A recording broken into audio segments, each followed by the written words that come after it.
Hello. അപ്പോൾ കുറേ നാളുകൾക്ക് ശേഷം വീണ്ടും ഞാനൊരു വീഡിയോ ആയിട്ട് വന്നേക്കാണ് കേട്ടോ. ഇത് ഞങ്ങൾ ശ്രീ മൂകാംബിക ക്ഷേത്രത്തിൽ പോയൊരു വീഡിയോ ആണേ.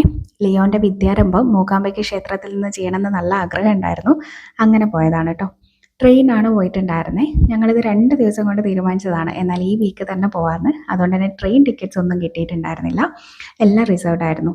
ആക്ച്വലി വടകരയിൽ നിന്ന് ഡയറക്റ്റ് മൂകാംബിക ബൈന്ദൂർ സ്റ്റേഷൻ വരെ പോകുന്ന ഒരുപാട് ട്രെയിൻ ഉണ്ട്. ബട്ട് കുറച്ച് ദിവസം മുന്നേ ബുക്ക് ചെയ്യണം. ടിക്കറ്റ്സ് ഒക്കെ ഫില്ലായി പോയതുകൊണ്ട് ഞങ്ങൾ വടകരയിൽ നിന്ന് ബാംഗ്ലൂർ സ്റ്റേഷൻ വരെ പോയിട്ട് അവിടെ നിന്ന് അഗെയിൻ വേറെ ട്രെയിനിന് ബൈന്ദൂർ സ്റ്റേഷൻ വരെ പോവുകയാണ് ചെയ്തത്.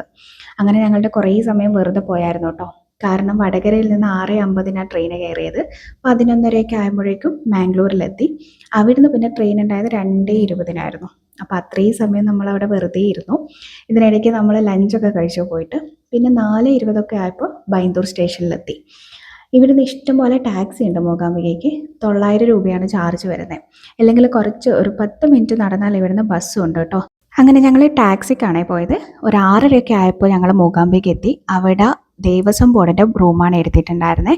ഞങ്ങളൊരു 3 റൂം മുന്നേ ബുക്ക് ചെയ്തിട്ടുണ്ടായിരുന്നു കേട്ടോ. ഓൺലൈൻ ത്രൂ ബുക്ക് ചെയ്തിട്ടുണ്ടായിരുന്നു. അപ്പോൾ അവിടെ പോയി റൂം എടുത്തു. വലിയ കുഴപ്പമൊന്നും ഉണ്ടായിരുന്നില്ല. പിന്നെ ഞങ്ങൾ പുറത്തിറങ്ങി കുറച്ച് നടക്കുകയൊക്കെ ചെയ്തു. കാരണം എല്ലാവരും ആദ്യമായിട്ടാണ് മൂകാംബിക വരുന്നത്. അപ്പോൾ അങ്ങനെ ഞങ്ങൾ കുറച്ചൊന്ന് ചുറ്റിക്കറങ്ങാമെന്ന് വിചാരിച്ചു.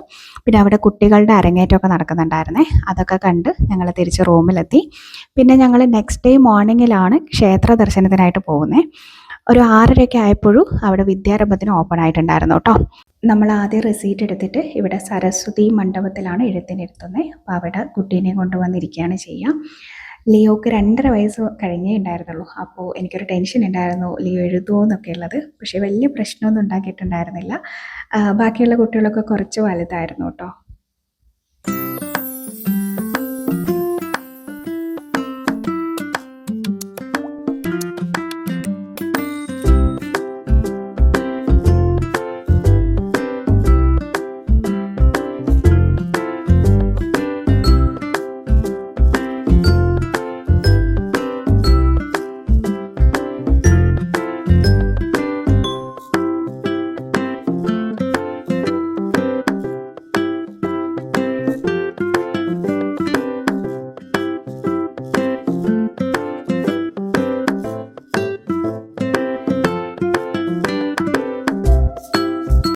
പിന്നെ നമ്മൾ അവിടെ നിന്ന് ഇറങ്ങി ബ്രേക്ക്ഫാസ്റ്റൊക്കെ കഴിച്ചു.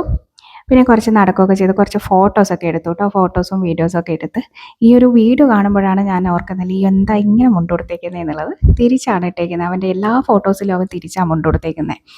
പിന്നെ നമ്മൾ അവിടെ നിന്ന് മുരുടേശ്വർ വരെ പോകാമെന്ന് വിചാരിച്ചു. ട്രെയിനാണ് കേട്ടോ പോകുന്നത്. ബൈന്ദൂർ സ്റ്റേഷനിൽ നിന്ന് ട്രെയിനിന് പോയാൽ അവിടെ ആകെ 30 മിനിറ്റേ ഉള്ളൂ നമുക്ക് അവിടെ എത്താൻ വേണ്ടിയിട്ട്. അങ്ങനെ ഞങ്ങൾ റൂമിലെത്തി ഡ്രസ്സൊക്കെ ചേഞ്ച് ചെയ്ത് ട്രെയിനിന് മുരുടേശ്വർ വരെ പോയി. ഒരു 12:30 ആയപ്പോൾ നമ്മൾ അവിടെ എത്തിയിട്ടുണ്ടായിരുന്നേ. അന്നദാനം ഉണ്ടായിരുന്നു. അങ്ങനെ അവിടെ നിന്നാണ് ഭക്ഷണമൊക്കെ കഴിച്ചിട്ടുണ്ടായിരുന്നത്. ഇവിടെ വൈകുന്നേരം വരുന്നവർക്ക് 3 മണിക്ക് ശേഷം ദർശന സമയം വരുന്നത്. അങ്ങനെ ഞങ്ങൾ അതുവരെ അവിടെ വെയിറ്റ് ചെയ്തു. പിന്നെ അവിടെ നിന്ന് ഞങ്ങൾക്ക് 4:40 മാംഗ്ലൂർ സ്റ്റേഷനിലേക്ക് ട്രെയിൻ ഉണ്ടായിരുന്നു. അങ്ങനെ ട്രെയിനിന് പോയി. അവിടെ നിന്ന് പിന്നെ വടകരയ്ക്ക് മാറി കയറുകയാണ് ചെയ്തിട്ടുണ്ടായിരുന്നത്.